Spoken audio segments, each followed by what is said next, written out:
What's up, Vanguard?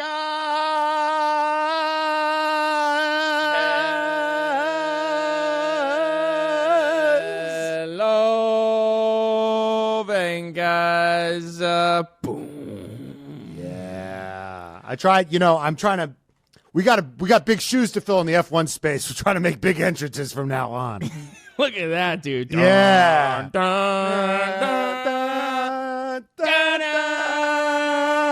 It's your favorite red flags. This is the Red Flags brought to you by BetMGM. We're doing a This Week in F1 before a amazing interview with the one, the only Katee Sackhoff. But, there's a lot of news that's happening. A lot of stuff's happened this week, so we had to hop on here to talk about some of it. But be sure to stick around for that interview. Huge thank you to Katee for doing it. We talk all things Battlestar Galactica, all things the fucking Star Wars extended uni, all things Mandalorian. Okay? And we're talking F1 with her, so stick around for that. But there's too much to talk about, dude. Matt, let's start with Mr. Lewis Hamilton. Yeah, for all you fucking idiots with no imagination, this is just a moment for you guys to pause and reflect. All you people that were saying, I just can't imagine Lewis and not in Mercedes. It just doesn't feel right. It just doesn't feel right. It just feel in the white and the black and the little green. I don't know. I can't see it. Can you see it now? Yeah. Can you see it now? I can see it, baby. Why wasn't he at Ferrari this whole time? It's amazing. Yeah, he looks so much better in red than he ever did in white and black or silver. Oh. Ew! Get the dude some primary colors, dude, and let him cook! Oh, my God. It's the most liked post ever in F1 history. Like, Ferrari gains so many followers. So it's like, even if he comes in last place every single race, it's worth it. It's so worth it. It's so incredible. It's such a win. I don't know how Mercedes let this happen. It's like, you don't want to let you put your engineers on gardening leave because you don't want them to take their good ideas and go to because you want the other team to have an advantage. You just let Ferrari get so much momentum. Like, I don't know if they're going to win the Drivers' Championship because they're going to be taking points off each other and it's going to be a clusterfuck and Max is just going to fucking sneak in another one because it's going to be so. I think in those jump balls he's going to win those, but I think they're like runaway favorites for the Constructors' Championship now. Totally. Runaway favorites. If they don't win the constructors, then words are going to have to be had because it's not going to be the drivers, and some people behind the scenes are going to have to move going into 2026. I don't know about you, but it's just from a sponsorship. Like, I'm just looking at his body that's covered in sponsorships. I'm like, I think I want an IBM. I don't even know how that works. Can I get an IBM computer? Can I get an IBM? Can I get an HP? That's right. I think we're going to put the Red Flags extended network on IBM because that's a B2B type of biz. But us as consumers even want it because that's just how much he brings. And also, when people were like, "What's he going to do? Like, what color is his helmet going to be?" Yellow, he wears bitch. Purple. Yellow. Purple's gonna clash with red. Guess what? Yellow. Yellow was the accent. Now it's the primary color. Brilliant. Done. Over. And everybody else is now trying to post their own. Jenny was telling us everyone else posting their own, like, first day at Williams. It's like, don't even, just black out. Black out everybody else. What are you doing? It is a hot dog down a hallway. It's like, he is doing, like, fashion shoots / A24 movies outside Maranello right now. He looks so fucking good. He looks so fucking cool. And it's like, it's one of those things where you watch a movie and the twist happens and you're like, how could I have not seen this coming the whole time? It's like, of course he needs to be a Ferrari. Like Italy, one of the fashion capitals of the world, Ferrari, one of the oldest, most classic brands, iconic. It's like two icons fucking to make a super icon. Yeah. It's amazing. Dude, It's him in the amazing. fucking in the coat and the tie, like giving full fucking Godfather. kiss the fucking ring, dude. Kiss my motherfucking ring in front of that house with the red fucking, what do you even call those things? They don't exist in America. The shutters. Those Italian shutters outside of Enzo Ferrari's house, Lewis in that outfit with that car too. I mean, it was just like it's over. People are breaking down. Oh, he left the eighth like the eighth window. He left it open like it's a fucking Kendrick album. Like, like this is amazing. People are doing Kendrick math. Oh, people are doing. Oh, I see. Yeah, they're trying to break it down. There's coded language unbelievable, in there. unbelievable. Well, you know who might give him fumble by Mercedes. Fumble. How could you let this happen? This is devastating. Devastating. Pictures of George Russell and Kimi Antonelli outside the Mercedes factory. Everyone in their fucking like Death Star white button downs. Look at our uniforms. No, dude. We keep the bathroom super clean. We're always very meticulous about the bathroom. They're so fucked, dude. They are. No, dude. So in the Ferrari factory, they go into that bathroom and they light that shit up, dude. They shit out their bolognese and they fucking have power fucking suction on that on those toilets because that's what they do. And there might have been, some coded stuff in those pictures because who I think has the brain for some shit like that? Miss Angela Cullen. Oh, she's back. She's back. She's back in the fold. She's back in the fold. The internet sleuths were like, Lewis is on this mountain in Canada, and then wait. So is Angela. And there's a 44 thing in the background of her thing. And I was like, all right, enough, you Twitter, you ex-sleuths, okay? More Calm Kendrick, down. more looking for clues. Yes. But that bars within bars. Yeah, but then all of a sudden, they're showing pictures of the day. Angela Cullen wearing red, looking good in red, here's the thing. Angela and Lewis together, just like, she's a witch, dude. She's a witch, and he is her pupil. He is her. She'd understand. Like these last few years, she was gone. He was all over the place. He wanted to quit races early. No, Angela's back in the fold, and she's feeding him the secret elixir, and he is ready to fucking destroy everybody. She scares me. She's terrifying. Yeah, dude. I find her terrifying. I don't know. I don't mean offense. I'm just scared by her. That's not mean. Totally. I don't mean that to be offensive. I just mean that I see her, I get frightened. That's intimidating. I would, if I was in the woods and I came across her, she wouldn't even have, it's like, she could probably beat the shit out of me just like judo style. But it's one of those situations where you see a bear, it's like you can't even run because they're faster than you. Totally. So I just find she's probably, it brings the intimidation back, I think. It's an intimidation factor for sure. He definitely lacked motivation in 2023 and 2024. Definitely 2022. Like the motivation wasn't there. Maybe she's going to help him with the motivation. I don't think he needs a lot of help being motivated this year. With all the crowds and I think he's excited by all this stuff. I also think when you're entering a new environment, you maybe want to surround yourself with familiar faces. Right. Yeah, you want to bring back. It's going to be his all dad new is people. His dad's going with him. Yeah. He's it's tough. I think he feels maybe a little bit like he wants a bit of familiarity in this unfamiliar place. But it's really exciting. I don't know, because on the one hand, you have Lewis Hamilton, who's going to bring so much momentum, so much excitement. Obviously, John Elkann and the people the way up are like, if we could get an 8th championship with Lewis, yeah. The brand could just retire. It's just so crazy. Like, mic drop.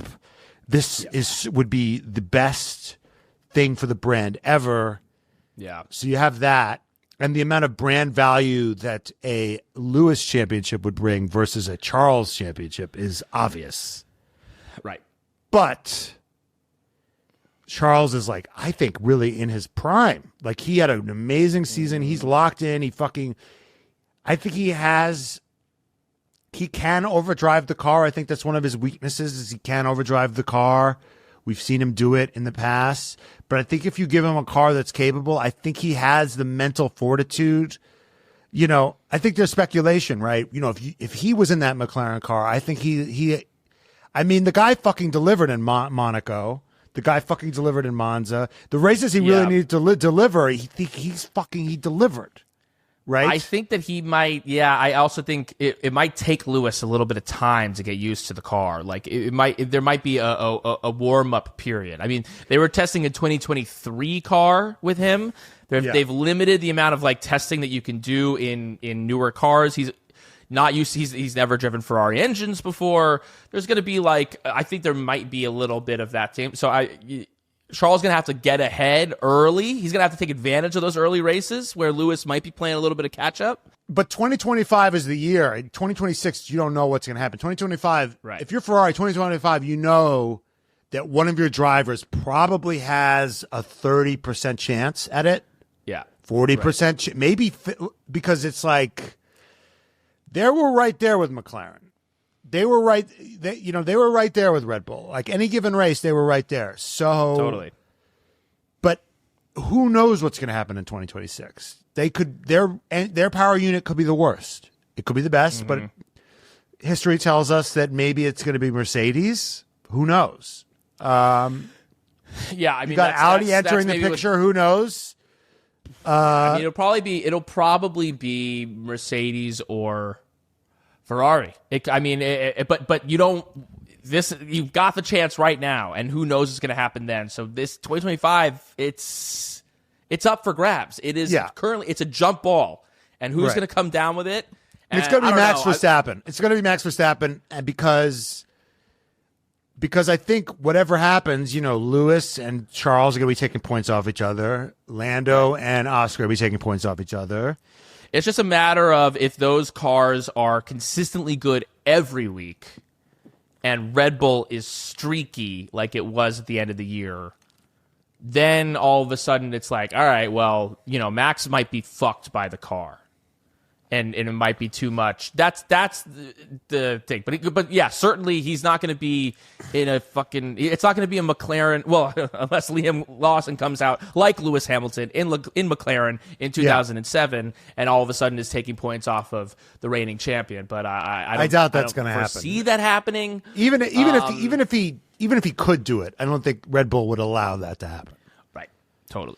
They run their ship a little bit more like Ferrari did back in the day. Yeah. Now, what's funny, it's interesting with Ferrari back in the day because they were like notorious for we have a number one driver. Like this is our deal. Schumacher's our guy. I don't care. Rubens Barrichello, tough luck. Eat shit. We're positioning one of our guys to win.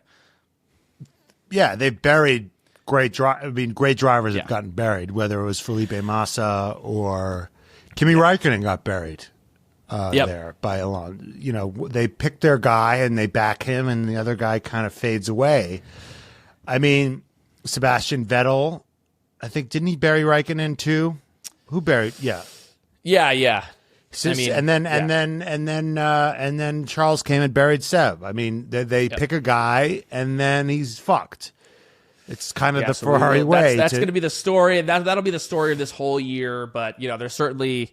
And just aesthetically, they've already won. They've already won the season aesthetically, I don't know. I'm getting the Lewis is about to win the championship feelings, but maybe I'm just easily influenced. Yeah, it's gonna be tough. Leclerc's gonna be tough. I don't know how they can arrange it so it's less tough for Lewis. And if they did, do they risk losing Leclerc? And do they not care, ultimately? They're like, especially if Ollie Behrman looks kind of good, it's like, fuck it. Fuck it, let him go. Yeah. It's worth it to try to win it with Lewis. I mean, as great as Leclerc is, how devastating is that? You've grown up in a Ferrari. Yeah. Like Ferrari's been your home. Thinking about it, Think about all the It's a brutal iconic... sport. It's a brutal sport.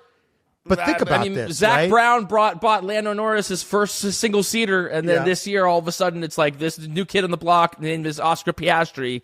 It's a cutthroat business. It's new. It's also, it's new girl syndrome, right? You know, you're at school and the new girl shows up. Is she cuter or funnier or more charming than the girls you've been going to school with for years? Not necessarily, but she's new. It's exciting, right? And this isn't just new girl. This is like bombshells in Love Island. Like, exactly. Dude, it's this is like they're Ekin new. Su. Dude, this is Ekin Su entering the villa. That's what this is. Yes. I mean, Lewis going to Ferrari is the ultimate bombshell. A new bombshell enters the villa. One boy. Leclerc thought he was in the most stable. Leclerc Ferrari was the most stable relationship on the island, right? And then watching that get punched in the face. Yes. I'm trying to think. What was the most stable relationship that was destabilized by a Love Island contestant? Who got their head turned in the most shocking way? Yeah, Amy and Curtis was one. That Curtis is back on Love Island All Stars. But yeah, I mean, I remember Ron and Lana was like, whoa. Yep. I was like, what the fuck, Ron? Yeah. No, this is full. It's let me do my Ian Sterling with this season. It's tonight on Ferrari. A new bombshell enters the villa. And one boy who thought he was in a secure relationship is about to have a rude fucking awakening. Wild horses are dragging him away. So I think Ian Sterling might be an F1 fan, isn't he? Yeah, maybe. We can maybe try to get him on. Get him to do that for real. Yeah, exactly. We could write a script for him. Okay. Yeah. Venkers, as you know, we have teamed up with BetMGM this season, and we are using BetMGM lines to make all of our picks. And if you haven't signed up for BetMGM yet, use bonus code DADDY, and you will get up to $1,500 first bet offer on your first wager with BetMGM. Here's how it works. You download the BetMGM app, and you sign up using the bonus code DADDY. Because we're fun, deposit at least $10 and place your first wager on any game. You'll receive up to $1,500 in bonus bets if your bet loses. Just make sure that you use the bonus code DADDY when you sign up. Don't forget, if you haven't signed up for BetMGM yet, use bonus code DADDY and get your first $1,500 first bet offer today. See BetMGM.com for terms. 21 and over. U.S. promotional offers not available in New York, Nevada, Ontario, or Puerto Rico. Gambling problem? Call 1-800-GAMBLER. Available in the U.S. Call 877-8-HOPENY or text HOPENY for New York. Call 1-800-NEXT-STEP for Arizona. 1-800-327-5050 for Massachusetts. 1-800-BETS-OFF for Indiana. 1-800-981-0023 for Puerto Rico. First bet offer for new customers only. Subject to eligibility requirements. Rewards are non-withdrawable bonus bets that expire in 7 days. In partnership with Kansas Crossing Casino and Hotel. Don't forget, if you haven't signed up for BetMGM yet, use bonus code DADDY and get your $1,500 first bet offer today. That's the news there. Big exciting social media news coming out of Ferrari. But there's also, more substantial, like real, might affect things going forward news with the FIA. So let's touch that. So if you're uninformed, or if you're not, it's like I didn't even realize this shit was happening. They do this stuff in the off season because it slips under people's noses because people aren't watching. Basically, Mohammed bin Sulayem and the FIA have doubled, tripled, quadrupled, 1 month suspensioned down on their no cursing, no political stance policy, no criticizing the FIA policy, where basically the guidelines aim to deter drivers from swearing and other inappropriate behaviors. The guidelines apply to swearing, making political statements, or causing moral injury to the FIA or its personnel. And Michael Massey has been pardoned. Truly.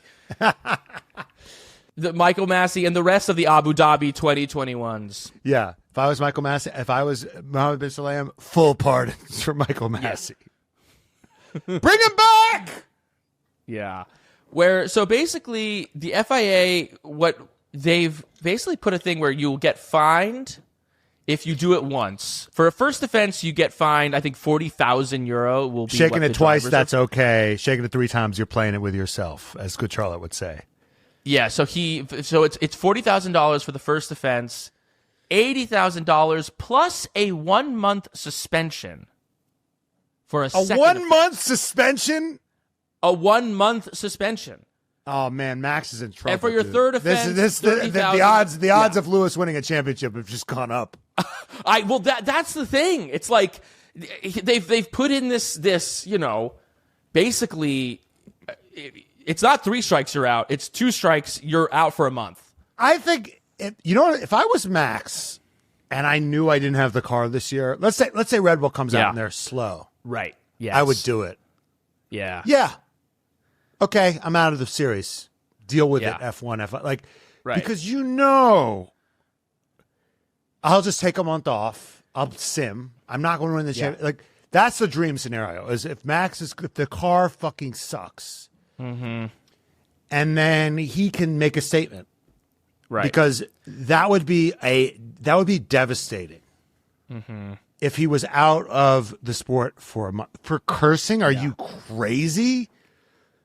What are you, Miss Tisman from my 7th grade French? Yeah, it's crazy. It's terrible. It's insane. And I F1 can't be happy about this.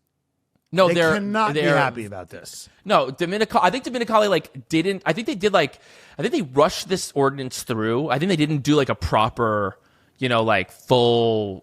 Let's involve everyone and let's all vote on this. But I think I saw a thing maybe that Stefano Dominicali didn't vote, which was his form of protest on it. Now, yeah, I mean, I think there's an election coming up with the FIA, and I think that there was is Mohammed Ben Sulayem safe in that job, or will there be enough uproar? Will there be enough movement behind the scenes to try to get someone to overthrow him? But yeah, no cursing and no political. You can't make any displays of political, religious, or personal statements or comments, notably in violation of the general principle of neutrality promoted by the FIA under its statutes. Okay, so let's talk about neutrality.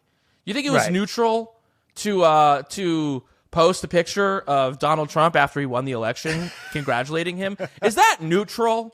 Is that the neutral stance that the FIA promotes? This is their own words. We promote neutrality. I'm not seeing neutrality from the fucking powers that be over there. So why the fuck would Lewis or anyone who wants to make a statement about anything political, what's the neutrality? Yeah, no, he should have posted something about celebrating the democracy, the democratic process. Right. But not. No, they're promoting neutrality, dude. They're neutral. And I guess not cursing is neutral. I'm is that neutral? I'm Mohammed bin Sulayem. I'm totally neutral, but let's go Brandon, Yeah. But here's the thing. So it's there's a world, it's this is going to be the tightest, potentially one of the tightest title races that we've had in a long time. There might be 4 or 5 guys who are in the mix for this championship. And one of them curses by accident in a press conference, and then all of a sudden, oh shit! And this is over a 2-year period. You can have these. You can. I wonder if it starts from last year or if it starts the beginning of this year. But let's say Max curses in one of the press conferences this year, then next year he curses in one of them. Next year he'll get a month suspension.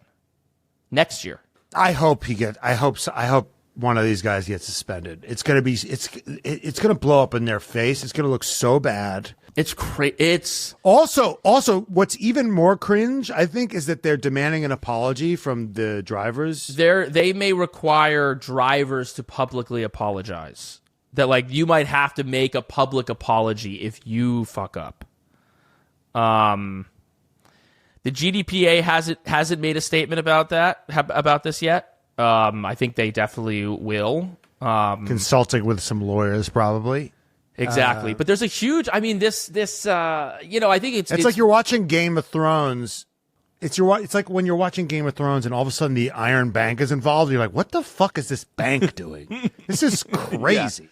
I love it. I love that we have a government that's overreaching here. I mean, talk about crazy. I think whether you are wherever you fall on the political spectrum, I think we can agree that we like small government when it comes to FIA. Yeah, that's right. Minimal government overreach. I don't want to see you. I don't want to hear from you. I only want you to, call the balls and strikes and fuck off. And make sure that they're safe. That's NBA, make sure that they're safe. Exactly. But like the law and order of cracking down on cursing and knowing full well that the best driver in the sport right now is Eric Cartman. It's like, this is a recipe for disaster. It's an ego trip. It's totally an ego trip, and it's disgusting. But it's. I love it. I love that this is happening. I hope that it blows up in their face. I hope that there's a negative consequence to MBS for this and the FIA. But dude, I want Max to just come out he tanks the season. He just comes out with a music video of him doing "Shut your fucking face, Uncle Fucker." I also think that the FIA is like broke, and this is this is a cash grab too. Yeah, the larger kind of thing here, just to break it down, if you're unaware, is that so the FIA owned the name Formula One. They own the naming rights. Formula One is theirs. They own the championship. They own the championship. Because they're so fucking broke. Yes. That they rented out the championship to Max Mosley rented the championship to Bernie Ecclestone for like $100 million, for nothing, for peanuts. Yes. Like Bernie ripped his face off. And so now Liberty Media is the tenant as a 100-year lease in FIA's building. Well, they could not pay rent. They could not pay rent. They could go on a rent strike. They could. I mean, well, if you're a tenant, my heat's not working, I'm not paying rent this month. Yeah, I mean, I guess, right, exactly. Maybe there's a way to be like, I'm sure that their responsibilities are clearly mandated, FIA's responsibilities, and they could say that they're in breach of that and maybe you're not sue meeting them. it. Yeah. Yeah. That would be what you have to do, because it's like you got to fight fire with fire. And if the vibe is like the FIA can do whatever the fuck they want, and F1 will just they're not going to. Well, I'm not going to leave my house, so I just have to take it. Well, if the FIA needs your rent money in order to fucking live, then there's then there's a dialogue to be had. 20 minutes in, we've nailed the metaphor. The FIA is starting to turn off the heat. Yes. The electricity goes on and off. The AC is spotty. Yep. There's a leak. It's like, but they can't leave. Because we're getting noise complaints. Yeah. You're cursing in your house. Right. It's getting, but the rent, it's rent stabilized. Right. And it's in a great neighborhood. and to rebuy into the market. I mean, Brian, you're thinking about that right now. I mean, I'm dealing with it right now. We got new owners of our building, and there's a guy who's below us who he's on a 2-year lease, and they're like, what will it take to get you the fuck out of here? Right, but the thing is to re-enter the renters market is a catastrophe. Right. Because all the prices go up. So they don't want to re-enter the market. They want to stay in the deal that they have. Right. But it's becoming untenable. Yep. I fucking hate MBS so much. I really don't like him. This whole thing, it's just like gross. It's so stupid. It's the dumbest dick measuring contest I've ever seen in my whole life. They can't curse. This is where we're drawing the line. And here's the thing. It's more than just the cursing. It's the fact that this sport has gotten big because these guys show their personalities. Right. Because of Drive to Survive. Because these guys are off the cuff and candid. And you're going to punish them for being candid? Yeah. That's going to hurt the bottom line. You're going to It's numbies when they curse. It's numbies when they get emotional. It's numbies when they talk shit. Yeah. You're fucking with the bottom line. I think Gunther Steiner was fined for when he was talking about, when he was still at Haas and he was talking about the stewards. You know, he called them laymen. Stewards. Yeah. I think he got hit with this. Which is technically correct. They are laymen. They're not professionals. Yeah. But now it's like if he did that 2 more times, then Gunther Steiner would miss a month. But you know what? You know where he's not going to miss a month? On Vank Hours. Well, he is taking a month or 2 off in the off season. Well, it's the off season, but once the season starts, he's on. And he can curse as much as he wants. And we will, everyone, none of he's going to get a bonus every time he curses.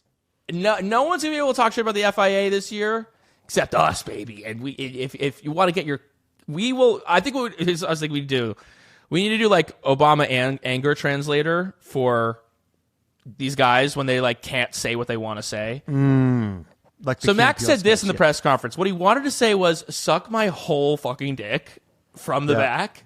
Yeah. That's what this year is going to be. And it sucks that in this year that will be a title fight, that this might get in the way. But honestly, on some level, I'm hoping that it does get in the way or does cause a stir, because the only way that this thing is going to get resolved is if like the larger public wakes up to this, that this is bullshit, and that this organization and specifically this man is kind of fucking up our favorite sport. And that's the fact, Jack. Okay, I think that's the main news. There's a little bit of other bullshit, but like this is the things that were important. We got this great interview with Katee Sackhoff that's about to happen. We hope you enjoy it. Enjoy Katee Sackhoff, Venkas. Venkas, if you've lost your hair, do not fret, okay? Doesn't mean that you can't find it again. Try Hims for hair loss solutions, and you'll be joining hundreds of thousands of subscribers who found their hair again. It's not all lost, baby. You can find it. It can be hard for men to deal with hair loss, even though it's common. Luckily, I'm here to provide a solution for you so you don't have to talk about it. Let me be the mouthpiece, and you just get those luscious locks flowing again. Through Hims, you can restore your hair by accessing their personalized hair loss solutions. Hims provides you with convenient and quality access to a range of hair loss treatments that work all from the comfort of your couch or wherever you're watching this pod. Hims makes treating hair loss simple with doctor-trusted options and clinically proven ingredients like finasteride and minoxidil. You can regrow your hair in as little as 3 to 6 months. Choose from your personalized chewable oral spray or serum treatments to find what works best for you. The process is simple and 100% online, so there's no uncomfortable doctor's visits. Answer a few questions, and a medical provider will determine if a treatment is right for you. If prescribed, your treatment is sent directly to your house for free. No insurance is needed, and one low price covers everything from treatments to ongoing care. Hims has hundreds of thousands of trusted subscribers, and they can help you get your confidence back too with visibly thicker and fuller hair. Start your free online visit today at hims.com/redflags. That's Hims, HIMS.com/redflags for your personalized hair loss treatment options. Hims.com/redflags. Results vary based on studies of topical and oral minoxidil and finasteride. Prescription products require an online consultation with a healthcare provider who will determine if your prescription is appropriate. Restrictions apply. See website for full details and important safety information. Brian, are you fracking kidding me, dude? Dude, are you fracking kidding me, dude? If this is a solve to all the things that my mother hates about this podcast, they did it on Battlestar Galactica. You sub in a different word for the curse word that you want to use. So Lance Stroll isn't fucking terrible at driving. He's a fracking terrible driver, and that's one thing that I've learned. I'm looking forward to learning so much more. Of course, this is the Red Flags brought to you by BetMGM, and today on the show, we have an epic guest. She has been a badass fighter pilot, bounty hunter, CIA agent, and detective, but most importantly, she's a Formula One fan. A mother. She's a mother. No! No. This is more important. Yes, more important than being a mother. She is one of us. She is part of Venka Nation. We have actor Katee Sackhoff on the podcast. Hi, guys. It's so nice to be here. I love that intro so much. I love the intro so much, not only because you threw so much shade at Canada already right off the top. I love the shade on Lance Stroll, guys. Well, you said that, and I was like, "Oh God, is she Canadian?" I know I didn't think you were Canadian. Now I don't mean this to insult you, but I can understand why people would maybe think you're from Canada because you have like a kind of like affable, nice kind of energy. You have despite every role that you've played on television, you seem to be just like a lovely, sweet, person. Not that your characters aren't that way, but you're like, they are. They're good, but you're badass. Like you're out here kicking ass and taking names. I like to play people that are like morally ambiguous and a little insane. So it's people when they meet me, they're like, God, you're just so bubbly. Like you smile a lot. It's really strange. But okay, wait. You said something there that interested me. You like to play morally ambiguous characters. Is that same part of you that is interested in that? Is that what drew you in to the very morally ambiguous world of Formula One? Like what? Because you have this impressive career, but we're here to talk to you about F1. We are. Your audience must be so confused, and then they must go, it's off season. It's off. We've done crazier things. We've done crazier. We've definitely. You're closer to the target than many things we've done. So that's right. I'm like almost inside the Venn diagram. Yes. They're like, well, she plays someone who goes fast. And another person who wears a helmet, and it's a big part of her identity. So that's pretty good for them. I mean, I'm sort of there. She's almost an F1 driver when you really squint and think about it. It's true. I'll take it. If I was younger. Yeah. So what drew you in? What got you hooked? And explain to us like where you came into your fandom for F1. Yeah, so I love that you called F1 like morally ambiguous because it truly, I feel like it really is at times. My husband was an F1 fan and I was not. And he was listening to him. He would talk about it with his friends and like it didn't, I was sort of intrigued and sort of not. And I knew what Formula One was. I knew what IndyCar was, but I'd never really been into it. I've always loved things that go fast. I ride motorcycles but never got into MotoGP because like I don't want to watch people go fast on motorcycles. I have this weird thing in my head that like going fast in a car is like more safe for some weird reason. It is. Yeah, it feels like, maybe just a tiny bit. But so I was like listening in the background while my husband was watching and he started watching the Netflix series because he'd never seen it, but he was watching F1 already and he had no idea about it. So he started watching. And I think by like episode 3, I was like, what the hell are you watching? And he was like, oh, I'll start over again if you want to watch it. And I was like, yeah, I mean, sure. I mean, let's do this. By episode 3, I was like hooked. I was like, when can we go to a race? Who are these people? I was like eating, sleeping, and drinking Formula One, and just fell in love with the sport. Just absolutely fell in love with it. Who are the people like there's the whole show, but there's got to be like the tentacles that like reach through the screen and grab you by the neck and pull you into it. Like who? Because those early seasons, we know that you love Toto. Those early seasons, Toto wasn't in it because Mercedes thought they were too cool. They thought they were too cool to be. And then all of a sudden they were like, "Oh, yeah, I see what's happening here." Yeah. Exactly. It's I think maybe that was part of it. I think the fact that Mercedes was like so off in the distance. I was like, what is happening? Toto Wolff, like everyone talks about him, but he's like, this mystical creature. I think that it was, in all honesty, it was everyone. Gunther Steiner cracks me up, by the way. Like he just seems like such a character. And I really just decided to love the sport. But I became a huge Lewis Hamilton fan. I think because of Mercedes. And as soon as like Toto came on board, I really just like fell in love with the sport. There's that sound on TikTok. My life was black and white before I met Sonia. Yeah. She was the color. My life was black and white before I met Toto. He was the color. Yeah. Then it's like well, everything's in technicolor. Before Christ and after Christ. Yeah. It's like, And what do you like so much about Toto? His management ability, or I find him to be. I think he has a phenomenal sense of humor. I find him to be very smart. I think he's a phenomenal team principal. And I find him to just be a really good representation of sort of the glossiness of the sport, I guess, like the sort of like the proper side of the sport, you know, like he's just very, he's always put together and like smart and like thinking. And like, I feel like his brain is just like unlike anything I've ever seen because he's such a phenomenal businessman as well.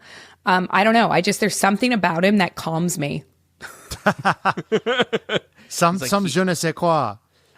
Well, I think what's interesting, because we have a kind of more complicated relationship with our feelings about Toto. Which do is that, you? like, Please do tell. We felt similar to you, and we were like, oh my God, this guy, look at him. He's 1,000 feet tall, and he's got a jawline chiseled from the gods, and look at this thing that he built. And then I think, as the zero side pod concept kind of came around, and then all of a sudden it was they weren't as hot to trot, and then there was some big profile on him. We kind of felt we did a little bit more digging. I think we felt like, he feels a little bit more suspect to us. He feels a little bit like Silicon Valley guy who kind of came in, bought his way in a little bit, okay, and is now maybe like he has the appearance of being a human being, but I don't know. I think he might be. He's major Cylon vibes. Major Cylon vibes. Do you think so? I think maybe you're duped. I think maybe the public You is think duped so? by his. Yes, I think he is a great ambassador for the team. I think he is a great package, but yes.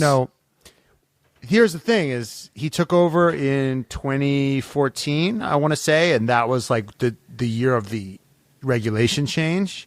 Mm-hmm. And Braun had done all the work on that car, and this 2022 car was like the first era that he had his own car. Oh, and so you think that's like and after that, Mercedes sort of was like, this is his chance to shut that up. Right?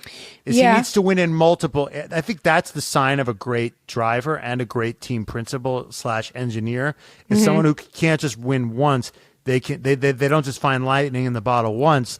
They can win in multiple regulation set. Like, I think that he would be like great as like CEO of F1, or like what a great front man for the sport. I think so. I mean, I also think his wife is phenomenal. So I think that friend of the show. Friend of the show. Yeah, I think Susie is. Our hot take is that she should be running the team and not him. I don't disagree. I think that Susie Wolf is fantastic. I think she's fantastic. Okay, wait. We got on a concept that I liked, though. A concept that I like, which is, who are the Cylons of F1? Because we kind of feel like Toto Wolff, Cylon of F1. Who when you look at that paddock, like, who's a pretender and who's the real deal?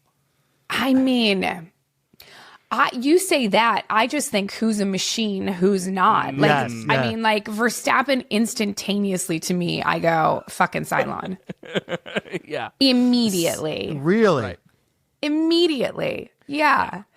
It's not possible to be that good at like everything. Like, he's just phenomenal. Like, even when the car is shit, he's good. And it's so frustrating for me.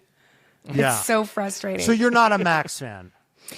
I appreciate Max as the talent that he is. I think he's an absolutely phenomenal driver. I do not think there's anything about him that is a clean driver. So who other than Lewis, who do you think is a clean driver that you respect? Piastri. Mm-hmm. I think Piastri. I mean, I don't think phenomenal. I don't know if Lando Norris feels that way. Well, but it could be said both ways, though. Lando's not necessarily a clean driver, and I mean, I find that Lando is like a little whiny.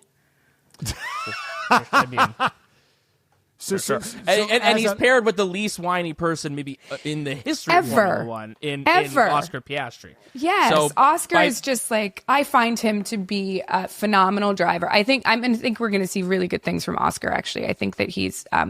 I find him. I don't know. Do you guys think he's a better driver than Lando? Because I kind of feel like he might be. I picked. I was like a Lando guy right from the jump, and then. He's like the Wall Street. He's Wall Street bets. He's Wall Street bets. He's holding. Like I have my money on Lando, and I'm just like hoping that like parlay hits. Yeah. Yeah. So, but I love. I think Oscar has the more of maybe the mentality of a champion, but maybe Lando has a bit more raw talent. If you could put Oscar Piastri's brain in Lando Norris's body, I'm like, oh, that's the greatest driver in the history of Formula One. I mean, yeah, because Piastri, I mean, that was only his second season, right? Yeah, totally. Yeah, I mean, he's for someone that's been driving for only a second season. That's, I mean, phenomenal accomplishments that he sort of racked up last season. So, I think we're going to see big things from him. I think Oscar has more because of his mindset, because of the way he goes about things. Because of his sort of singular focus, he's a Cylon potential. He's kind of a machine. So if you had to rank, like, most likely Cylon, like if you had to do your, like, okay, we have to kill 5. We're not sure they're Cylons, but we got to be, like, sure. Oh. Who's like, okay, number 1, killing this guy because he's probably a Cylon. And then number 5, like... He and might to the uninitiated, if you don't know what can you give to not completely alienate the audience, can you give us a brief explanation as to, like, yeah, of course, it's what a Cylon I mean, basically Terminators. They're like they're machines that were created by humanity who have gone against humanity, but the new versions created by them, think about AI going rogue. The new versions of the Cylons look human to infiltrate humanity and then lead to their destruction. I mean, Lance Stroll is like a perfect example of that. Just sort of go in and take down humanity. I know. You think Lance Stroll? Fun. You think so you think Lance Stroll is a Cylon? It's always the ones you don't expect, right? Like, you guys are going after the ones you do expect. Oh, like, so well, he's there might like be Cylons that can be, like, look at this, he's screwing up. Yeah. Either they're 2 steps ahead, or it's like the iPhone that hasn't updated yet, and it's 100%. Maybe he's on a couple, updates ago. He's ran out of storage on his computer. Yeah. So think about it this way. Like, so if I was creating Cylons in F1, I would take these 5 and I would say, okay, we need someone at the top who can infiltrate maybe the FIA. We need somebody calling the shots. We need somebody on track. We need somebody in a garage. And then we need somebody in the personal life of somebody. So I would go, okay, maybe Susie Wolf is a Cylon. Okay, let's go. And then I would say maybe Verstappen's super obvious, but because he's obvious, he's probably not obvious. So Verstappen. Okay. Great. We need somebody who has the ability to go in that everyone likes and is super talented. So Adrian Newey. You need somebody who's like actively calling the shots, but the FIA changes the stewards like every race. So that would be really hard. Right. So not every race, but so who in that situation would you choose? Mohammed bin Sulayem. Or that's was super obvious though. Yeah. Or was it oh my God, 2021. It's a motor race. Michael Massey. Michael Massey. You know what? Michael Massey is a great Cylon because he was like, I know how to divide these. This is how I'll divide humanity. Right. 100%. See? Yeah. There you go. Okay, so now we've got the driver the person who can infiltrate at home. We've got the engineer. We've got Massey. Who, the person who's going to divide humanity? Who is someone that can, that comes across like, I don't know, like someone that who's so vulnerable that they can go in and maybe like are the least assuming person that you could possibly imagine. They're like the kindest, sweetest person ever. It's Yuki No. Tsunoda. It might be Yuki. No. Yuki is Baby Yoda. Is what Yuki? It's a different show. It's a different show. Yuki is Baby Yoda. Everybody sleeps on him, but he's Or so no, wait. powerful. Here's what it. Here's who it is. If it's not him, it's Colapinto. He's Could come be. in. Everyone loved. Oh my God, he's so charming. Right? He did so good out the gate. They were like, no, pull it back, man. You're not supposed to. You're You blowing can't your show him cover. that shit yet. So then he started driving a little bit, right. more normal. Wow. So there you go. Something like that. That was so much more fully thought out than I was just kind of like, who are the? You're like, no. You have to think about their strategy, their motivation, what they're going for. They have to diversify. It's like playing traders or Right. mafia. It is a little. Vankas, this episode is brought to you by Skims for Men. Yeah, did you know that they made Skims for the fellas?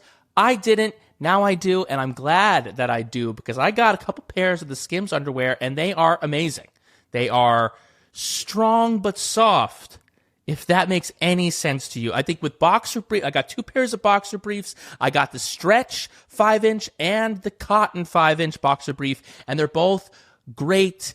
The stretch, they're great for a workout. They're firm, but they're also gentle. This is what Skims is offering you, and it's so important that you have good pairs. With those pairs of underwear where you look at them and you're like, yes, today is going to be a good day. That's what I feel when I look at my Skims pairs. My girlfriend's been, wearing Skims, talking about how great the products are, and I'm like, well, that's great for you, but, that doesn't mean anything to me. Now it does with Skims. And you can shop Skims Men at skims.com and Skims stores. Let them know that we sent you. After you place your order, select podcasts in the survey and select our show in the drop-down menu that follows. It would help us out, feel great, and help out the red flags. That's what it's all about. And if you're looking for the perfect gift for your Valentine's Day or for yourself, Skims just launched their best Valentine's shop ever, available in sizes men, women, kids, and even pets. Give your pet a Skims Valentine's Day gift. What are you doing? Get on it and tell them that we sent you. When you got to school, did you not know whether you were a Cylon or not? No, from the very beginning, they told me I wasn't. So I see. We knew that Eddie, so Edward James Olmos, was not a Cylon, and myself was not a Cylon. I think there was one other person that we knew, but we were told without a shadow of a doubt, you guys are not Cylon. This is a head fuck, though, because you want to know as an actor, am I a robot or am I not? But don't some of the Cylons not know that they're robots? So therefore, you probably wait a minute. You shouldn't necessarily tell the actor that they're a robot. Might be easier to tell them that they're not a Cylon because that's what the Cylon thinks. So they actually didn't tell anyone until the final 5 were revealed at the very end.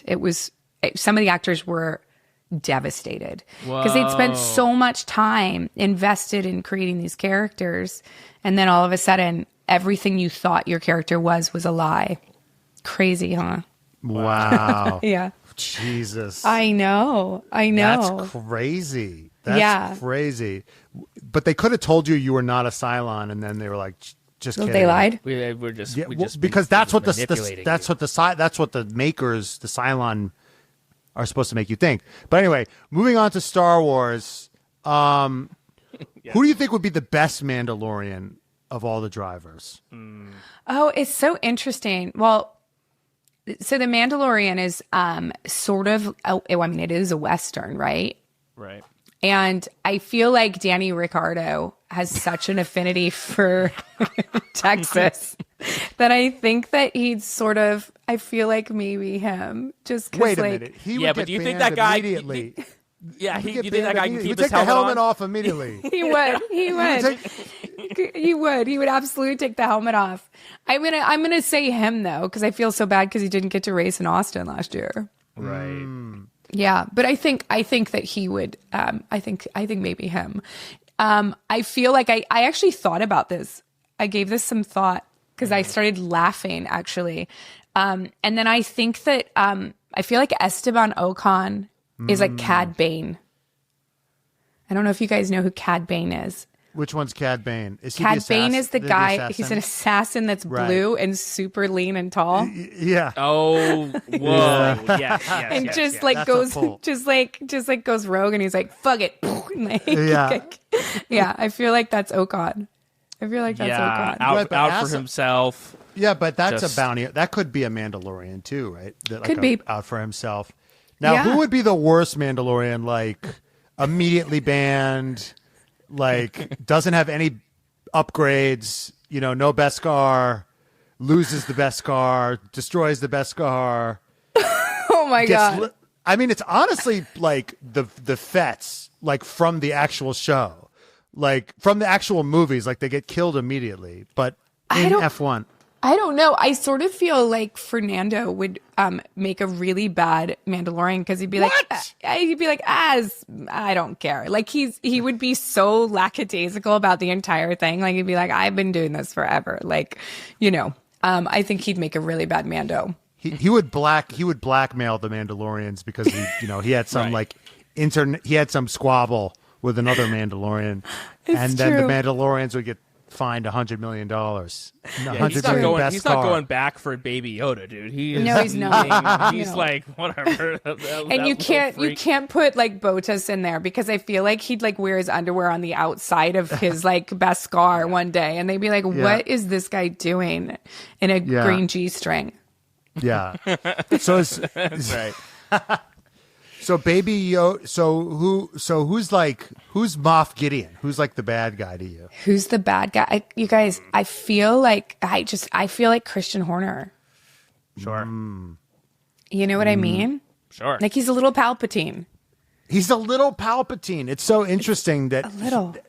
Well, it's like these guys that go from like rebel, like sometimes like in the beginning, he's like the guy in the Rebel Alliance, right? He's like, and that Mercedes, they're the Death Star. It's true. It's like you take turns as the Death Star. Like Ferrari was the Death Star. Yeah. Then McLaren, McLaren's the Death Star. McLaren's the Death Star. Ferrari's the Death Star. Then Mercedes is Death Star, or Red Bull and then Red Bull the Death Star. Yeah, I feel like, I think that's how it always goes, right? Is that like everybody loves an underdog, and then, you surpass that, and then you win all the time, and then everybody loves to hate you. So I'm very aware that that's my animosity toward Christian Horner, is just that I don't want them to win anymore. It was, we have to admit the 2023 season was so boring. Yeah. But then again, I was not watching back when Lewis won 7. Yeah. So I can't say, was it similar? Yes. I think he won. At least 2016, they had Rosberg. Right. So that's all before my time. Yeah. Exactly. Yeah, it was before our time too. And I think we, I grew up a Jets fan and a Mets fan and a Knicks fan and a Rangers fan. So there's only been one championship that's won by any of those teams in my lifetime. And it was when I was a baby, and it was the Rangers, who I care about the least out of all those teams. So I came into F1 being like, all right, I'm rooting for Lewis. Like, no more of this underdog shit. I want to. You don't have time. You don't have time for it. And then 2021 happened.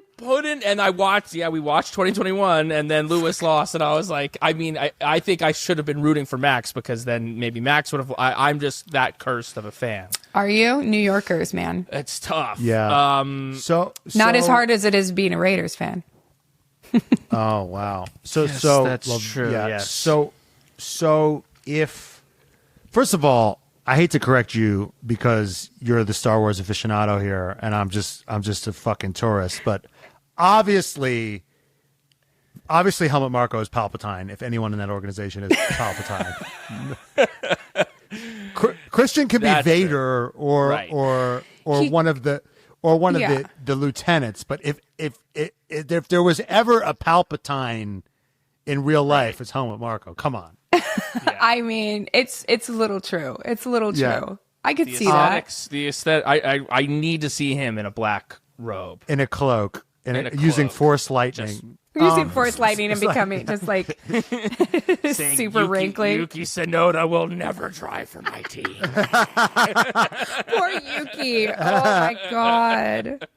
Wait, Poor Yuki. So Katee, I gotta ask, like, this is something I'm starting to do. This is something I'm like, it's like, I don't go in for what's the the thing with the like, oh, what's your birth month? Astrology? Just, I don't go in for astrology, right? But people, I tell people I'm a Capricorn. People go, oh, okay, all right. Yeah. And so that's okay. I've learned to accept that people do that, and it's a a good way to sort of weigh in to learn about people.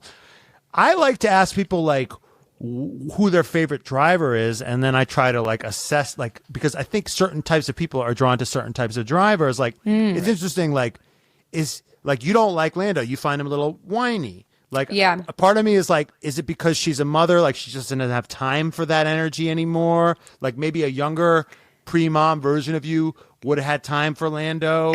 Like, is he more of a young person's pre-parent vibe? I don't know. And, like, I really liked Lando, and then I feel like his behavior last season was a little I don't know. I just found him hard to root for. All right, guys, we're here to talk about our favorite sponsor, Dollar Shave Club. It's no surprise that facial hair is personal. It grows on your face. We all grow it, shave it, style it differently, and we think that's pretty fucking great. It all makes us more interesting.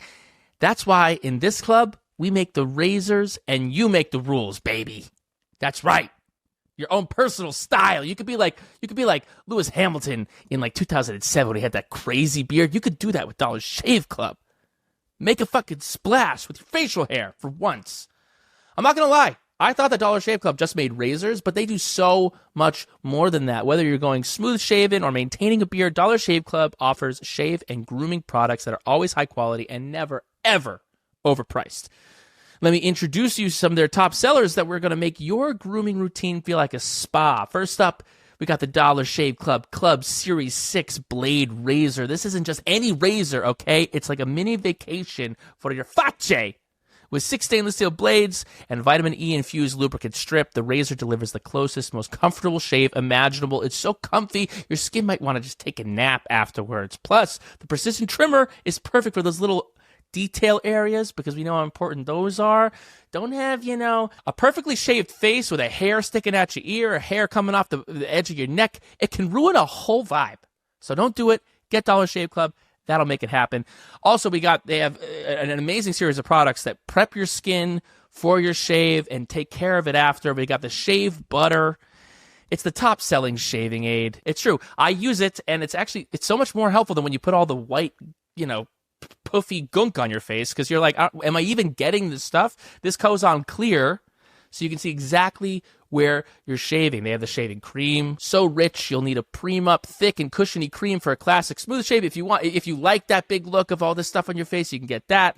They got the Prep Scrub, which is it's basically like it exfoliates and gets the hair sticking nice and up, so they're ready to be shaved down. And then the post-shave dew, a lightweight post-shave hydration for superbly smooth skin hydration without the heavy. But don't take our word for it, Vegas. Try for yourself at Dollar Shave Club. Products are now available everywhere, so you can order them from their website, Amazon, or get them at your favorite retailer near you. Alternatively, you can visit their site right now for 20% off, $20 or more. Get your products delivered right to your door. Visit dollarshaveclub.com/Red Flags and use the promo code Red Flags to get 20% off, $20 or more. And remember, whenever you shave, welcome to the club.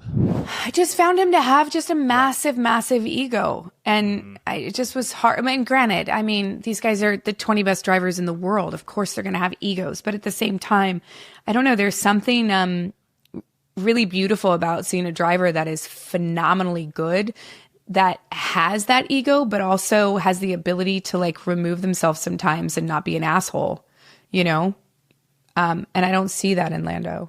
And we're analyzing the kid aspect of it. There's almost like you know how to tie your shoes, just fucking tie your shoes. I mean, come on. Yeah. I mean, they're all whiny over the radio, and we know why they're all whiny over the radio, because they're trying to get penalties, Right. of course. Yeah, that's why they all do it. Right. But- So other than Lewis, like, who speaks to you, and kind of, if you could, is there something that you like identify with in certain people about yourself? I don't Their know. personality or their story? I don't think their story at all. I think just it's purely just personality on the track. Like and off track too. I really like Nico Hülkenberg. I think he's a great talent. I loved watching him race this last year. I'm scared to see what's going to happen with him next season, to see what he's going to do in that Kick Sauber. But you know, I think it comes down to that. I like humility, and I like I don't know. I like those guys more, and I like to cheer for them more. Guys that are nice, guys that are sort of you know, like Lewis, like, you know, like him or not, like he's always the guy that comes in and tells the guy congratulations. He's always the guy that like sits in the room after the race when, you know, that he's humble. He's you know, he wants to win, but he's just humble about it. And he's very self-aware. And I like that in a driver, because I find it easy to want them to win. Katee, it sounds like what you're attracted to is a bit of class. Right. I think so. I think so. But you know, at the end of the day, they're all kids. I mean, not all of them. Some of them are older, but a lot of these Fernando guys Alonso's not a kid. I mean, Fernando Alonso's like my age. It's like so weird. He might act like a kid, but he's not a kid. Yeah, absolutely. But I think that's what it is. I think that, you know, sportsmanship is important to me as a person who is an athlete. You know, you may have a shitty day. Things may not go your way. Things a lot of times don't go your way. But I think that sportsmanship is super important to me. Was there like a moment in your young sporting life where you felt like you really learned that or distilled that into a palpable thing? I think that the thing that my dad always instilled in me is that if you lose, it's not about someone else. It's about you. What did you not do? You know? And so I think that that's something that that I always sort of look at with professional athletes. If they have a bad day, do they take responsibility for it? Or do they want to blame everyone around them? And so I think that that's something that I always had, was the ability to sort of look at my performance as my responsibility solely. And what sports did you play? I was a swimmer. Oh. Yeah. I couldn't stand swimming. It's so boring. It's boring. Were you bored? All the time. All the time. I hated practice. It was like my least favorite thing. It was I would get so bored. I would sing to myself in the water. I would just Yeah, I was gonna say what's hard about swimming more than like other sports, you know, endurance sports like that. It's like if you're running, you can have like AirPods in, you could be listening to music. Swimming, And you're seeing new shit. Yeah. Like you're like, that's the other thing. Like you can run, you could people watch while you're running. Like, I know. You go to the reservoir. There's like tons of cool people you can like stare at. There's trees. There's cool people. There's some freaks in the pool, dude. It's true. It's amazing what you can see in the bottom of a pool. It's sort of like a sky, you know, like it's sort of like clouds in the sky. Like you're like, oh, that drain cover sort of looks like that guy I dated one time. I mean, like, you know what I mean? Like, oh, you really start getting weird with it. Yeah, you do. I had a few injuries and I tried to swim, and it was just really frustrating. Just getting fucking passed by the oldest people. Just shoot. I was like 25, and these people were just shooting past me. Like, oh yeah, it's crazy. It's you know, it's a very humbling experience. They make underwater headphones now. Do they? Yeah. I was going to say, they do. They figured that out. Yeah. But what if I want to change? I want to listen to a podcast. You have to download it. That's the one thing that sucks. Is it doesn't Wi-Fi doesn't exist underwater. What? So That's you what they. basically That's got what the an people. iPod. That's what they realized in the submersible. That was the big thing that happened there. Was They're the like, Wi-Fi. oh shit. It's like, brr, like the It wasn't. like dialing up. It wasn't the carbon fiber. It was actually the Wi-Fi. Wait That's a what minute. kinda got So them in the end. so you basically got to go down there with like an iPod shuffle, and that's it. It's basically, yeah. So you can, from what I understand, I literally just got this underwater thing because I was like, I cannot swim anymore without listening to something. And there's underwater speakers and things like that you can do, and then you don't have to worry about Wi-Fi because the speaker is underground, but like, or like just outside the pool, on dry land. But supposedly you have to download certain things and certain podcasts, and there's a certain amount of space on the headphones. Like it has it's just like an MP3 player. Well, if you're listening to this podcast right now while swimming, please email us at trfpod@gmail.com because we want to know how and in what ways people are consuming this perfect content that we give you guys. Yeah, what was your stroke? I was a breaststroker. So that's the other thing that's really great about breaststroking and also, other sports or other strokes is that your head has to come out of the water. So, you can watch stuff like on the side, watch stuff in front of you. Like there's a lot of ways to entertain yourself in a pool. A lot of ways. I mean, I wouldn't go back to it. You have to have a vivid. It makes sense that you became an actor because you have to have a vivid imagination to make the drain cover into your boyfriend. That's true. That requires. Well, the we don't same know what her amount. boyfriend looked like. You don't. Very true. That's speculative on your part, right? Who knows? Yeah. We see a picture of him. He's just got lines across. I had a his lot face. of time in my head when I was growing up. That's true. Spent a lot of time alone. So that would have made me a good driver. Is that something that also maybe appeals to you about because I think it's an interesting, all these I mean, it's a team sport. We all know they hate their fucking teammates. There's a level of, I think it's in many ways an individual sport that I think attracts a certain mentality as opposed to like someone who's obsessed with football. I think that like people who like get into tennis or golf or Formula One, you watch someone come up to the edge of their own abilities. They can't be necessarily like picked up by other people. Like, what is it? You're facing that every day. Is that something that appealed to you about it? Yeah, for sure. I love individual sports. I always have. I mean, I like a good team sport as well, but I always excelled when I was by myself. And I think that's something that's really interesting about Formula One is that, they have the individual individual winner, and then they've got the constructors as well. So, it is a team sport. But of course, every one of those guys wants to win, and I love that. So before we get to fan questions, you went to your first race. I did. I did. I was really scared to go, you guys. Why? Yeah, well, it's like never meet your heroes. You know what I mean? Like, it's you like won't meet them. You're not going to meet them. No, I never will. No. You want to meet who? No, that won't happen. Yeah. My dad, like right before we were going, he was like, I don't know. Sounds like a waste of money to me. And I was like, in what way, Dad? And he goes, I went to the Masters one year. It was awful. You don't see anyone. Like, you either have to decide, am I going to sit on one hole and be like, watch a bunch of guys from a distance, or am I going to try to follow one golfer for 18 holes and never get close enough? And he's like, it's awful. And then ultimately at the end of the day, you don't see shit. And I was like, awesome. So I said that to my husband, and I was like, okay, 0 expectations. Like, we have to go in with 0 expectations because I don't want to be disappointed and like start hating F1. Like, 0 expectations.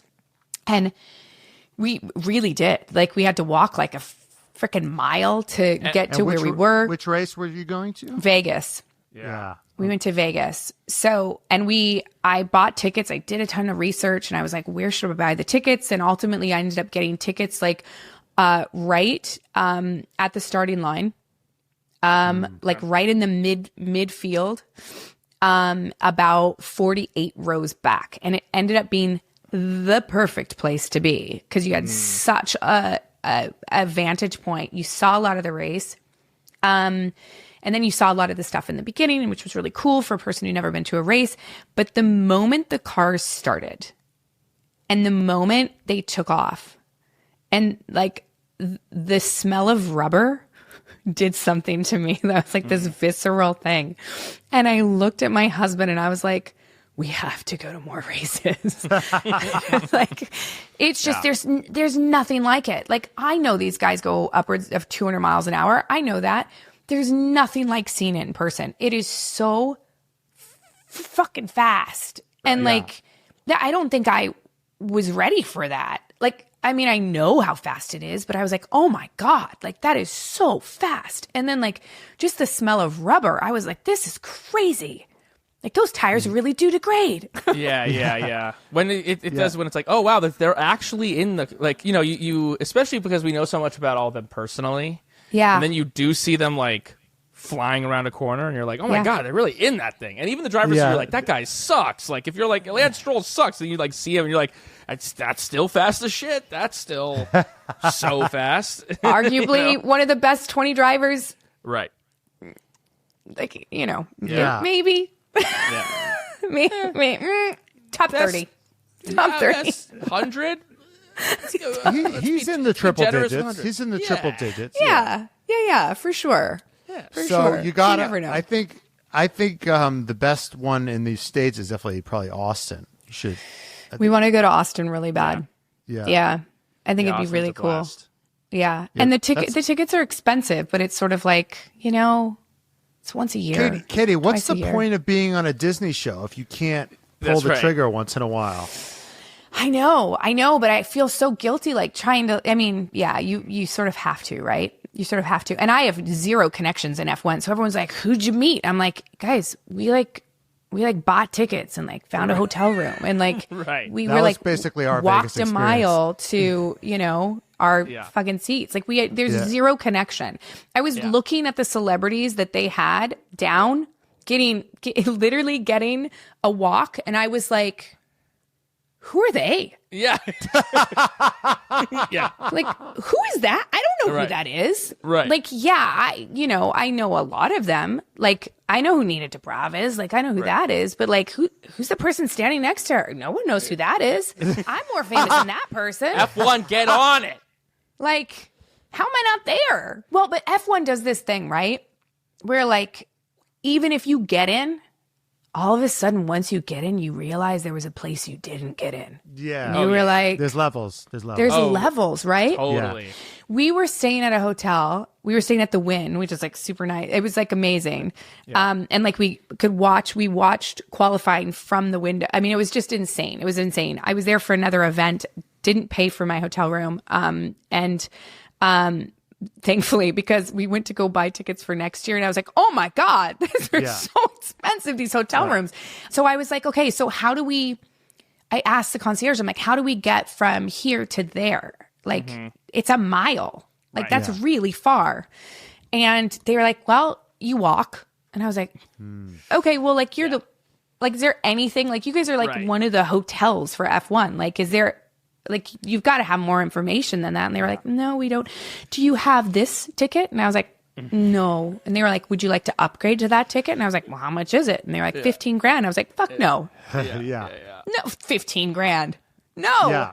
In what world will I upgrade to that? That's insanity. Right. Yeah. No, we'll walk. But yeah, I mean, you got to be shameless. You got to be I know people like I know actors that are like regulars on series that not necessarily running anymore. It doesn't mean they can't harass certain people at certain networks, right? I mean, I guess. Right. I don't know. I don't know. We'll see. Squeaky wheel getting the grease kind of thing. Okay, in your travels, in your of your actor crew, who are you on an island with your F1 obsession, or like have you gotten anyone into it, or are there secret F1 fans out there that we don't know about? So, you guys are watching Battlestar. Michael Trucco, who played Anders, huge F1 fan, like from when he was young. Like he's been Wow. watching Formula One for a long time with his dad.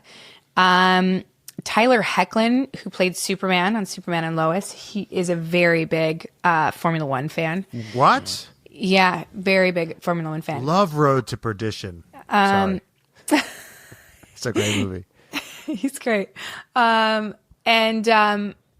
that's, other than that, none of my friends, I'm trying to get my girlfriends into it and they just won't do it. And so then I send them a picture of Charles Leclerc. Right. There you go. Like That the helps. one of him standing in front of the fighter jet. Yep. And I say, will you watch the about race now? with me now? How about now? Right. How about, Right. how about now? And As a- sometimes they're like, I'll go to a race. I mean, there was that clip of the Ferrari boys at the Gladiator premiere. And Oh, yeah, Paul when they were- Mescal's the heartthrob of. I mean, everyone's in love with Paul Mescal, but then he like came over to them, and it's just like, all right, if you showed an alien, which one of these is the actor? Yeah. And which Yeah. one of them is Yeah. the guy who drives cars for a living? I don't know if they're picking out Paul Mescal for the actor. No, it's true. Carlos Sainz is super cute. I Yeah. mean, yeah. And I mean, there's some really good looking guys, racing, super good looking guys. And it's just the whole vibe. It's the vibe, right? It's the vibe. It's the James Bond of it all. It is. The I mean, international flying Yeah. around jet set of it. I think so. I think so. And I also think that, like, the travel and the money looks good on anyone. You know what I mean? Like, Right. I think that's I follow a few of the drivers. And I was looking at Hulkenberg's off travel, like at the Waldorf Astoria, like in the Turks and Caicos or something like that. And I was like, honey, we need more money. Yeah. I know. We're going to need to step up our game. It's so intense. It's so intense. Also, like, it's like you say travel looks good on everybody, but I just came from London back to LA, and I'm like wrecked. Oh, like yeah. you can't. I'm like you. I don't want to fly These guys are commercial. switching time zones every 3 days. Oh, I know. They're not flying commercial. No, they're flying not private. There's Yeah. a very big difference when you've got a king size bed on the plane. Yeah, That is yeah, yeah. Yeah, there's a very Except big Yuki difference. Tsunoda, I've seen clips of him flying commercial, which is iconic. Poor Yuki flies with his car. Yeah. All right, we're gonna give you. We're gonna throw just some quick hitting questions at you, and then we're gonna get into a couple fan questions, and then we will let Got you it. go. Got it. Who would make a better Mandalorian, Lewis Hamilton or Max Verstappen? Max Verstappen. Yeah. Who on the grid has the Force? Oh, God. Oh, my God. It can't be Max Verstappen for every single one. So I'm going to switch my first answer and say Lewis Hamilton as a Okay. Mandalorian. And I Okay. actually kind of meant to say that at the time because I was like, oh, he's super good. And Mandalorians are just good people. And then I'll say Max Verstappen has the Force. Okay. In Brazil, Jedi. that was the Force. Yeah. Who in F1 is Yeah. on the dark side? Who in F1 is on the dark side? Is the entire FIA? Yes. Yes. What a good answer. That was Yeah, really right? You might not get on the paddock now. You might not get in the paddock now. All in good fun. You know, it's really funny. As soon as Yeah. I came on, my husband literally said, as I sat down, he goes, just a reminder that you are a fan and you really want to be involved in F1 and go to races, Katie. And I was like, Right. yes. And he goes, so like, don't insult everybody. And I was like, okay. So I don't mean it. I mean, look, if the drivers insult the FIA. Right. Of course. Yeah. It's sort of like everyone loves to hate them. I think you're safe. I think you're safe with that. All right, think you're good. safe. Okay. I think we're gonna get to some fan questions here. Okay. What's the favorite role you've ever played? This is from Destination Travel Abroad. I think my character in Longmire was because she's the most normal. She's like a normal person. I got to go to work and put on jeans and a t-shirt every day, and I identified with her.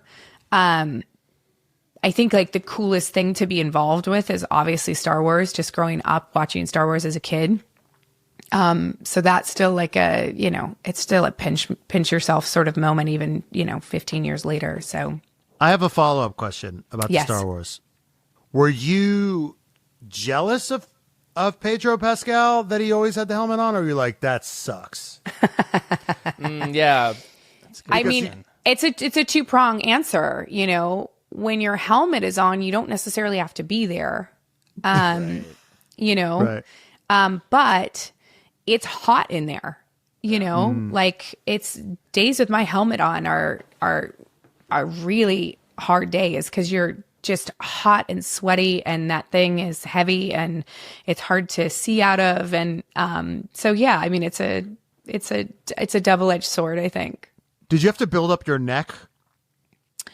No, I mean, I already ride motorcycles, right? So I think when I first started riding motorcycles, I had to build up my neck a little bit. Just, I remember the first time I went on a long ride, I got a migraine for like a couple days afterwards because my neck was so sore. So I think it's something that you build up. Nothing like an F1 driver, of course. Right. But yeah. All right. How many times have you been pulled over for speeding? Oh God. Probably a handful in my entire life. Not so much in the last like 10 years. It's hard in LA, right? There's so much traffic. I feel like when you're speeding on the freeway in LA, like they're just like, they get it. You know what I mean? They're like, if there's nobody on the freeway and you're driving fast, the cops are like, oh, I get it. Just let it go. It's fine. It's And fine. how many of those times you were pulled over did you actually get a ticket? How many tickets did they actually rip and give to you? I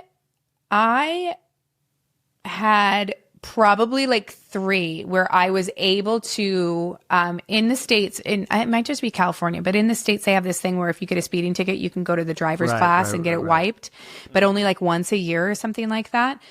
So I never was in a position where they overlapped. So I've gone to that course quite a few times. I see. So you never yeah. saw a cop and you were like, you like Battlestar Galactica, or what's your bag? I did get pulled over once when I was filming Longmire in New Mexico, and they let me go once because I was on the way to work and it was our last episode and I was driving really fast and my parents were in the car and the guy was like, just drive safer. We love you guys here. And I was like, thanks. Oh, that's Wow. cute. Yeah. Okay. This is from one of our Patreon Daddy Muhammad. From your time working with Vin Diesel, who is the most Fast and Furious person on the grid? Who would be part of the family? Right? Someone, you know? I don't know who could be one of those guys that actually also drives like, I don't know, like Getaway car, like, you know. like maybe Pierre Gasly. That's a strong one. I think he would He'd be be chatting so some excited. he'd be like chatting some woman. He'd be like Tyrese. He'd be like a liability. Right. Totally. Just the guy over there speaking French. Yeah. Just like he He'd doesn't get distracted. never speaks English. Yeah. They're like at the casino, and he's like being, you know, oh, look at this. Like, Yeah. where's Pierre? He's doing He's gone. shots, eating cotton candy. He could be their decoy. You never know. Yeah. Right. It's true. You know, the season's about to, you know, start back up again. Do you have any Yeah. predictions? What do you think's going to happen in 2025? Oh my gosh. I'm really intrigued to see what happens because like I think 2026 is the big year with like the big car change. So Right. I think that 2025 is going to be pretty much just like a pickup of where we were this season. I think the McLaren's going to, you know, have really big pace. And I think that Red Bull has sort of figured things out for Max. I have no idea what's going to happen with Lewis over at Ferrari and if they're going to be able to, what they're going to do to that car to make it work for him. If anything, I think they're in a really weird conundrum. Like, you know, most teams have a lead driver. I don't know what you do there. You know what I mean? So I don't know. I'm interested to see what happens at Williams. just, I just am. I think that they've got 2 great drivers now. So we'll see. Really? They have 2? They have 2. Okay. You're not an Albon skeptic? Every time I had Albon on my fantasy team, I lost points and money. So I just there's those guys that you always have on your fantasy team and you're like, he made a lot of money for my mother-in-law.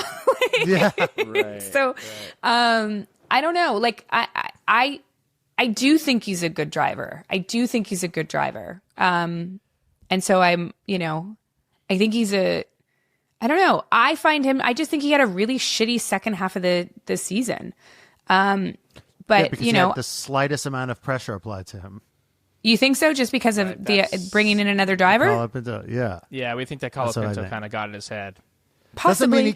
Doesn't mean he can't wield the dark saber. It just means that. Well, no, he's not wielding it. He's protecting it. Yeah, that's what sorry. Only you wield. Only you wield the dark saber. I'm so sorry. Yeah, I mean, I see that. I completely see that. Yeah, I see that. I don't know. I don't know. You guys, I'm a mom. There's something I like about guys that are kind. I'm like, oh, he's so nice though. So nice. I root for him. Yeah, maybe a guy you trust. You guys are over there rooting for Ocon, are you? He's taking out his teammates and shit. No, absolutely. No, but there is. But it's weird because I like Alonso. Yeah. I like Alonso too. I'm a big Alonso fan. Why do you like Alonso and not Ocon? Explain that. Because I feel like Alonso's been doing it long enough that he can do this shit. He's earned it.